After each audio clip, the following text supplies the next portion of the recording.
Now we're going to create the pieces that will populate the inside of this wooden frame. First thing I'm going to do is I'm going to merge the two layers that comprise the frame itself.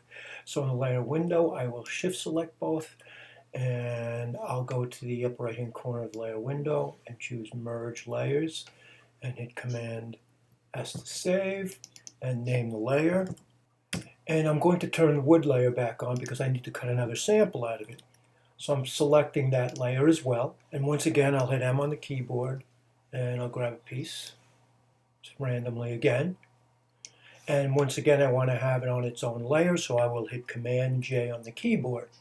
There's my layer with that piece of wood I just selected. I'll turn off the main wood layer.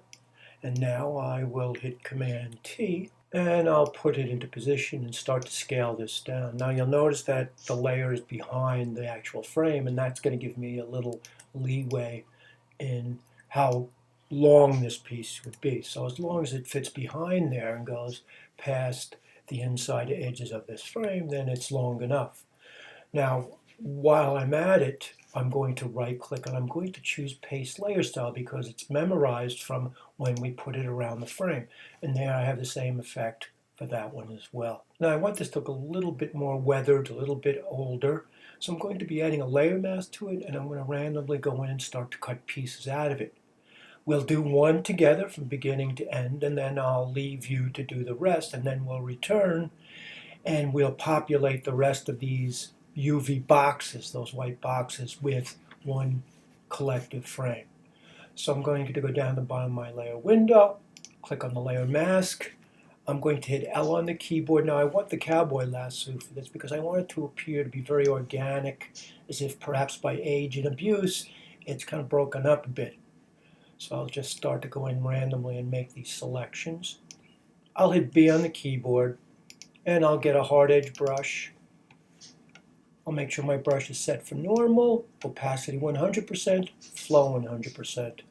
The black should be on top on my toolbar here. Now I'm going to go in and just hide that element. I'm going to continue to kind of randomly take out these areas to make this look a little bit older than it did before. I'll get my brush, like so. Now, I want to utilize this again without having to cut the whole piece over again. So because it's got a layer mask, there's two things I can do. First of all, I can duplicate that layer. Now, I can select it and hit Command J, and then I can move it where I'd like it to be. So I'm going to hold the Shift key and move it over, and I'm going to save.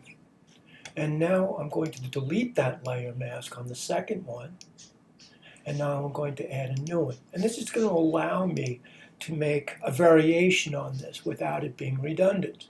So I'll probably go and I'll do something like that. I'm on my layer mask, I've got my brush again, and I've got black on top.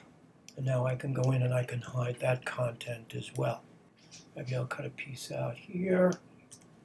Anything that will make it look different than the previous piece. Now, I'm going to continue with this. I'm going to do two more, so there are 4 across. And then we'll get back together again here and we'll assemble the final frame with the inner panels. I'll leave you to create the other 2 and see you shortly.